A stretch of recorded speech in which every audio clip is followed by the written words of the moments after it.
Okay, welcome everyone to our second session. Today, I'm Jessica with DonorLove, where we build better donor relationships. I'm here with Patti.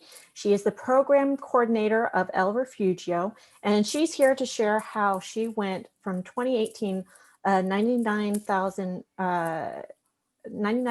operating budget to in 2 years securing $190,000 in grants. She has 3 steps that she used to sustain her grant program, and that's what she's here to share today. So over to you, Patti. Thank you so much, Jessica. It's my pleasure to be here. And I do have to say, when I started writing out the steps, I think I ended up with 7 steps instead of 3. But that's just, to me, it felt like 3, but it worked better as 7. So that is what I'm going to talk to you about today, how our very tiny nonprofit was able to tap into grant funding. A little about my background. I was an education reporter for 13 years. When my daughter was born, I left behind the long hours of newspaper work for freelance writing, magazine work, university communication, nonprofit writing, and eventually development and communication at a tiny nonprofit in Georgia. I still provide nonprofit communication and development services as a consultant through my business, Greater Good Communication, and I work part-time for a Tennessee-based consulting firm, Get Fully Funded. And I also coach high school students on their college application essays. I say all of this to let you know that what I am is a writer, and that is what my core skill is.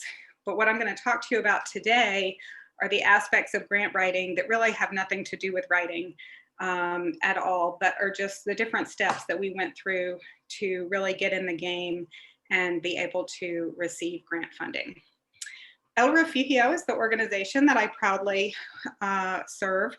And El Refugio is a ministry of hospitality and visitation serving immigrants detained at Stewart Detention Center in Southwest Georgia and their loved ones.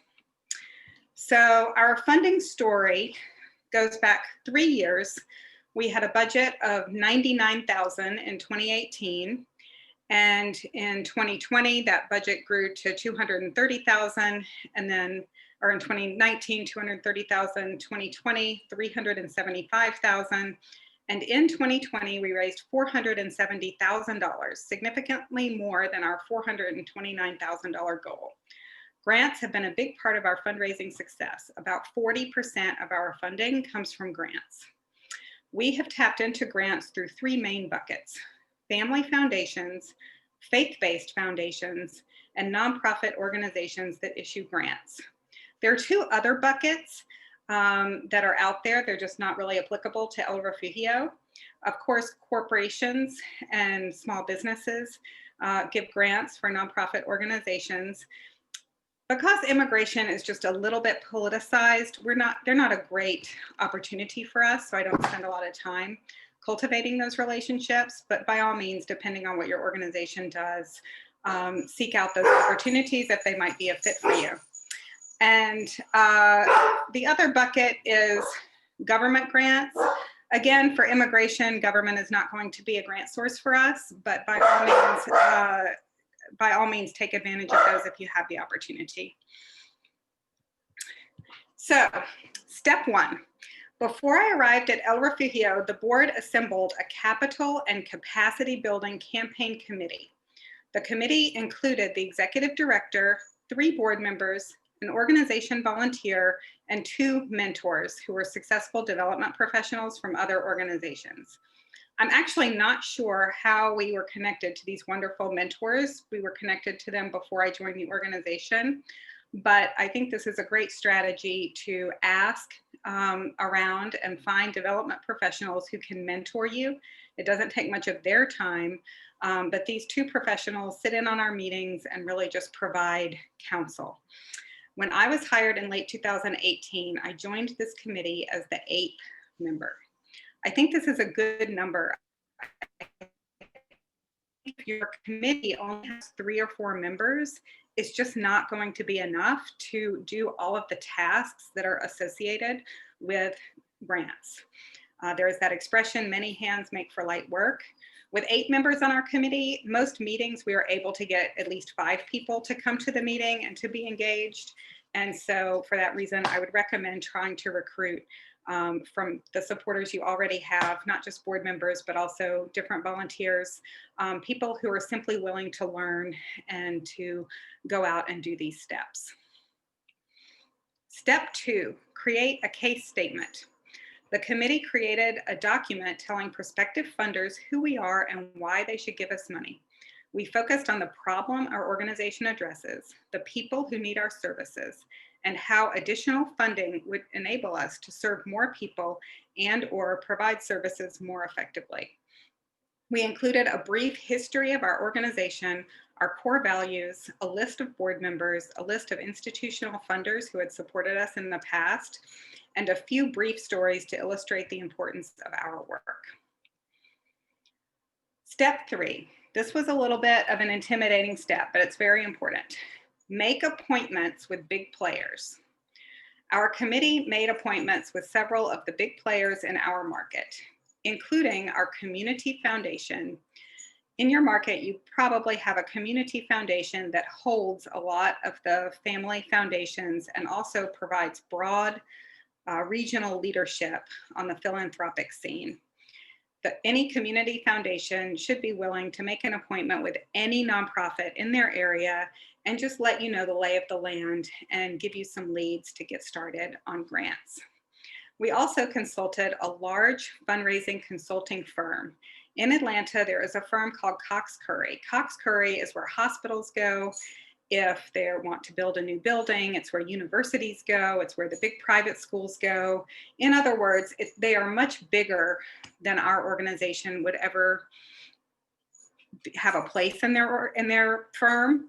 But as a courtesy, they do make appointments with small nonprofits, again, just to give a broad overview of the family foundation scene and to share some leads of family foundations that might be a good fit. We also were able to get appointments with several large family foundations because we were able to find people who had connections there, who worked there. And these foundations granted us a meeting, again, not because they were going to fund us, because they're just too big for us, but because they were willing graciously to help us understand how family foundations work in Atlanta and to give us a few leads. The purpose of these meetings was to learn about the grant-making landscape and to get leads on family foundations that might be interested in our work. Step 4, we started a spreadsheet with all of our leads, including family foundations, people who oversee several family foundations, and other types of foundations, such as nonprofit organizations that issue grants. An example of this would be the United Way. Again, they don't fund us because we don't fit into their goals, but United Way is a nonprofit organization that issues grants to smaller organizations. And we have several organizations, umbrella organizations in the immigration space who issue grants to us. While we were having our meetings, people kept bringing up, these certain names kept coming up. Larry Davis, Mary Smith, Jean Milton. And who these people are is they are professionals who manage several family foundations. So if we could get a name and a phone number and an email address for these people, they went on our spreadsheet too as a lead. I color-coded the spreadsheet. Yellow for warm leads where we had a contact. Blue for cold leads where we had no contact. Pink for foundations that we had applied to and were waiting to hear back. Green if the foundation said yes, and boring old white if the foundation said no. Step 5, database prospecting. A committee member used the foundation directory online to find more foundations that might be a fit for us. The foundation directory online is operated by Candid, which is another big organization that you probably have in your market, a branch of. And there are several ways to get access to Foundation Directory online. Please don't pay for a subscription. It's very expensive. Your local library may have access to it and may be willing during the pandemic to give you a code. Candid may have a class you can sign up for, and as a bonus with the class, you get a 1-week access code to Foundation Directory online. or maybe you can borrow access from a nonprofit where you have, where you know someone who works there. But try to gain access. Another tip that I have heard that I haven't had a chance to try out is that there's a company called Instrumental, and Instrumental gives a 2-week free trial. So you can sign up for the free trial, spend 2 weeks doing your prospecting, and then cancel.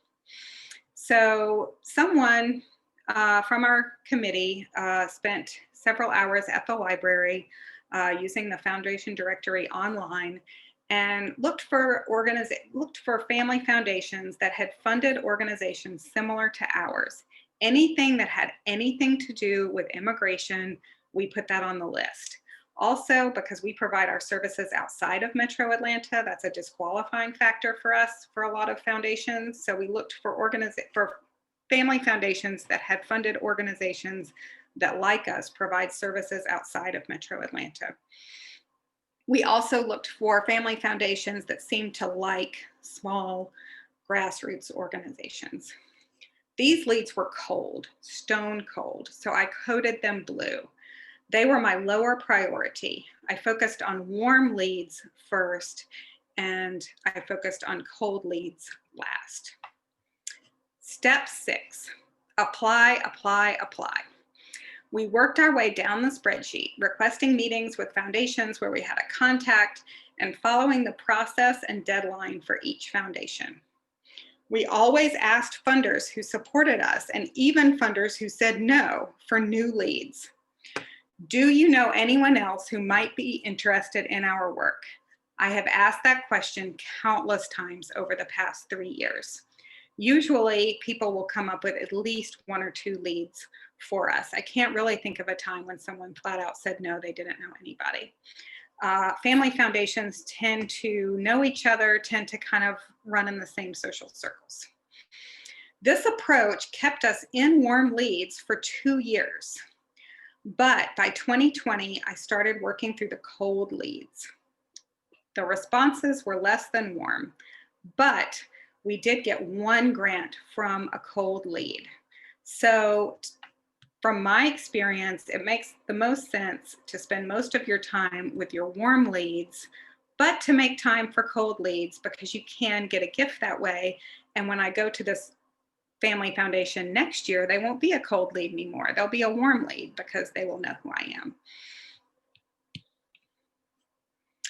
Now we are in step 7. Step 7 is to go all the way back to step 2 and basically start over. Having mostly exhausted our warm and cold leads, we are having to go back to step 2 and work our way back through. We are creating a new case statement and making new appointments with old friends. We are excited to tell them how much their previous advice helped us secure funding so we could grow and provide more services. Then we plan to ask them for new leads. We need to go back to the foundation directory online and to find some new cold leads to add to the spreadsheet as well, because in some ways, accessing grant funding is a volume game. Then we will be back to applying, applying, applying. A few more notes that I wanted to add because I don't see these points made very often in other presentations. First, some foundations will fund you year after year. So every year it gets a little easier because you have foundations you can return to for funding.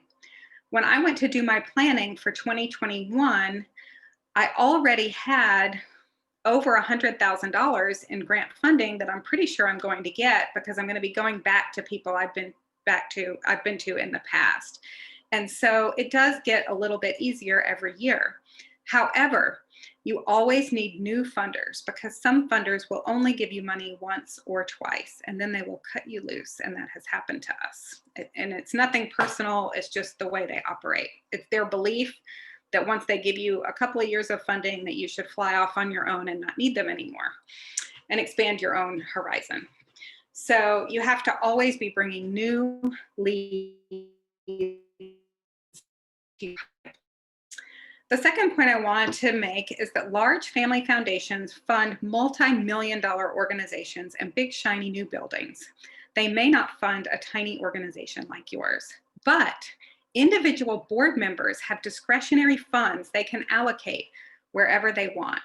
We have secured funding on 4 different occasions from major foundations via these discretionary funds. We are very proud to say that we receive money from the Arthur Blank Family Foundation. Arthur Blank is the owner of our football franchise, the Atlanta Falcons, and the co-founder of Home Depot.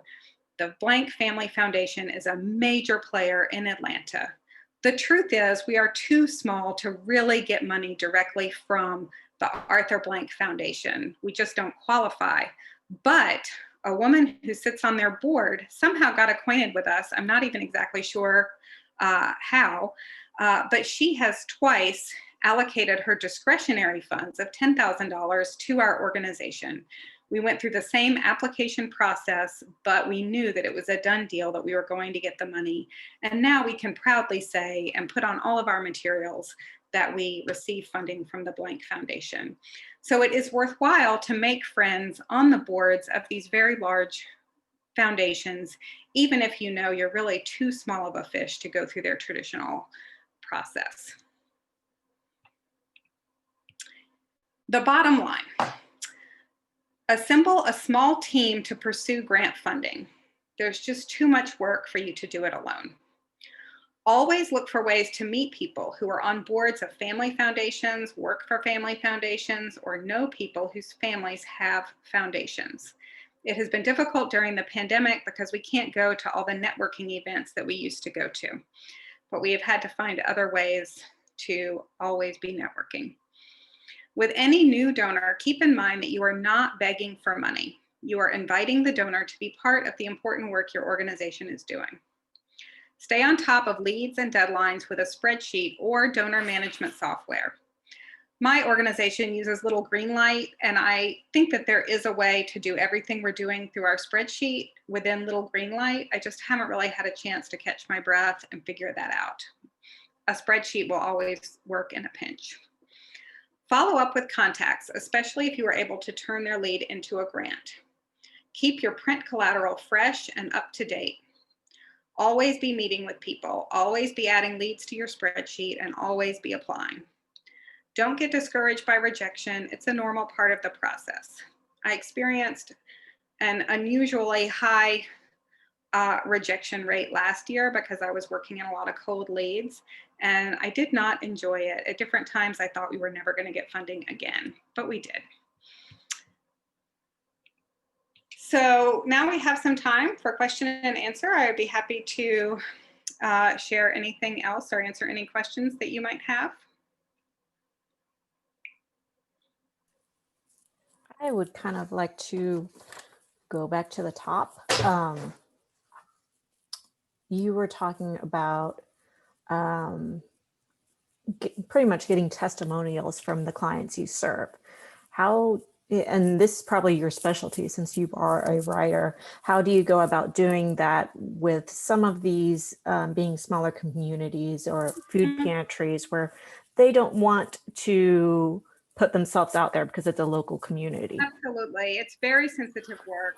Most of the people we work with are not even in this country legally, so we have to be very careful to protect their identities and to tell their stories with dignity. So the first place that we went to for these testimonials, though, was on Facebook. We had a lot of reviews on Facebook where people had written about staying at our hospitality house and what a great experience it was. And so we started with those, and we did not identify the person. I prefer to use initials. I don't really feel comfortable giving someone a pseudonym, but it is completely ethical in the nonprofit space to give someone a pseudonym or to use their initials. In some cases, I was able to contact the person through Facebook and talk to them about wanting to use their comments that they made on Facebook, asking their permission and talking to them about how they wanted to be identified and making sure that there would be no way that anybody could really know who made those comments. Another thing to do is to simply ask. Sometimes people will say in the course of providing services to them, you've been such a big help, I don't know how I could ever repay you. And of course, you would always tell them, we don't want repayment. That's not what we're about. But you could contact them later and say, just thinking about how you were interested in giving back to the organization, this is something that you could do for us. Would you like to work with us on a testimonial? And again, there's no reason to go into their backstory about how they ended up at the food bank, because we start with people where they are and we focus on how we helped get them to another place. So you don't need to ask personal questions about why they came to the food pantry. Sometimes they might offer that, but to talk to them about when they came to your organization, how they felt they were treated, different things like that. And then to just collaborate with the person on a statement that they're comfortable with and on a way of being identified that they are comfortable with, a pseudonym, initials, something like that. I'm trying to think, we actually receive mail. We have a PO box and we actually receive mail in the PO box. And a lot of times through those letters, our volunteer who picks up those letters will sometimes forward them to me and say, this person looks like they would be good to reach out to for a testimonial. One thing that is new for our organization, just in keeping up with current trends in the nonprofit sector, is we are giving gift cards to people who have been recipients of our services and then who assist us with our marketing. We do, at the conclusion of that, because we are taking up their time, we give them a gift card. And it's not something that they expect or that they require, but it's just a way of saying we do honor your time and value your time and appreciate your support in this way. But I agree with you that that is a very tricky part of the process. I have a quick question. You mentioned getting involved with the big players. What is your best advice for kind of opening that door, getting started in that area? That was definitely the hardest thing for us. We all sort of sat around the table at our first meeting and we're like, I'm not going to do that. You do that. But we really just placed a call to our local community foundation, which is the Community Foundation for Greater Atlanta. And we happened to be referred to the perfect person. She's Peruvian, so she really related to, she knew a lot of people who were in this country and being deported. She was just the perfect person. And so she has helped us for the past couple of years. But really, you do just have to contact your community foundation and just say that you're a small nonprofit. You are interested in learning how the Family Foundation community works. And could you have a meeting? And I feel like it's just part of their mission that they're always going to say yes to that. As I said, United Way did not seem like a good fit for us because they work in very specific buckets and we don't fit into any of them. But depending on what you do, your local United Way might grant you a meeting to see how you might collaborate or partner with United Way. And then people who work in fundraising, who do work on a larger scale and have been very successful at it, I feel like they're always happy to help smaller nonprofits. I don't want to say they feel sorry for smaller nonprofits, but we just are so in such a different league than they're in. I just find that they're always willing to be helpful. So I happen to have a contact. My daughter's charter school hired a consultant to do some fundraising, and I was on the committee. And so I had that woman's business card, and I contacted her, and she remembered me. She remembered the school. And she was happy to give us a meeting, and we got some good leads out of that. I would say once you make the first contact, whether you use the phone or email, once you make the first contact, it just gets way easier. And another potential big player that you could talk to is if you have a local Candid office. Candid used to be the foundation center, and the executive director of Candid in Atlanta is, I forget where she's from, but she's Central American. And so someone mentioned that to me. So I contacted her, and she very graciously spent a lot of time with me and gave me some leads. And then I remember her leads none of them really led to direct funding, but one of her leads gave a whole bunch of leads. And that was like the jackpot. Like we just hit on so many of those leads that we got from a person that we had just gotten through persistence. So I think it's really just about thinking. Also, if there are major, depending on the type of work that you do, major churches in the community might do grant making. We have some relationships with the Episcopal Church and the Catholic Church, and we had board members who were members of the church, so it was pretty easy for them as a first step to try to meet with the person at the church who's in charge of grant making, and to talk about how it works and to give us leads. So it really has a snowballing effect, but it truly is just the worst when you get started, because you just feel like, why are they going to talk to us? You know, we felt very awkward about it, but once we got past that awkwardness, we got more comfortable. Patti, I have a question. When you were developing your team, do you have any tips on what criteria make up a good team member for this process?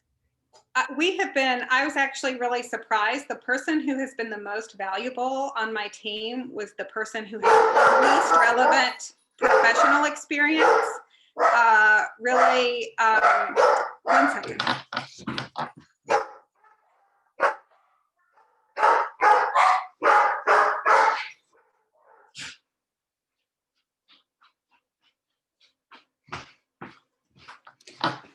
Sorry about that. Joanne is a member of our board, and she is an ESL teacher. She had the least relevant professional experience of anyone on the board, and yet she really seemed to want to do it. She really wanted the organization to move forward, and she really understood that we were not going to move forward without more money. And so she has been my best team member. She has incredible passion for our work. Put Joanne up in front of someone and we are going to get support. She's my ace in the hole. And so that would be my first thing, is to just look for people who are so committed and are really able to articulate their love of the organization that you can bring out at these meetings to really kind of tell a fresh story. I think when she talks about our organization, she really does it in a way that's really from the heart and a little different than some of these foundations are used to getting much more polished presentations. And they really, really respond to Joanne. So that would be my first thing. My second thing is anybody who has a marketing background. Ultimately, fundraising is marketing. And so anyone who has a marketing background, even if it's in something completely unrelated to the nonprofit sector, I really think they will understand the strategies and will know that you have to forge ahead with the uncomfortable part, that they would be the most willing to do that. Those have been my most successful. We do also have a board member who simply, you know, there's just no other way I can say it but to be blunt. She just has these certain social markers. Her husband is a partner in a prestigious law firm. Her kids go to the top private schools. She just, when a name is thrown out there that I have never heard of before, you know, she sometimes just knows that person through her husband's work, or you know, she and her husband both went to Ivy League schools. So I do think that those types of success markers do matter, but you certainly don't have to have that to be able to forge ahead. Thank you. Awesome. Well, it is 11:30. Does anyone have any other questions for Patti? Okay, thank you, Patti, so much for your time. It was very informative. My pleasure. And I will send you the slides, Jessica, and you can share them with the group. Okay, sounds And perfect. my contact information is on there. I also included the name of a consultant that I'm currently working with, Capacity Building Consulting in Colorado. For less than $1,000, she will teach you everything you need to know. I think she's great. She's very pragmatic. I'm not getting any kind of compensation for recommending her. I just truly think that don't access all the free resources out there to learn about grant writing. You can just invest $900 and some and let Amanda take you through it step by step. So I will send that information to Jessica and she can distribute it. Awesome. And you are welcome to join our group. It's called DonorLove. I'll send you an invite later on, just so that you can follow up with any questions people may have within the group. I know there's a lot of people that were wanting to attend, but probably things came up. So they may have questions once I post the video as well. Sure, I'd love to do that. Okay, awesome. Thank you guys. I'll see you. Thank you, everybody. Have a great day. Thank you. Thank you.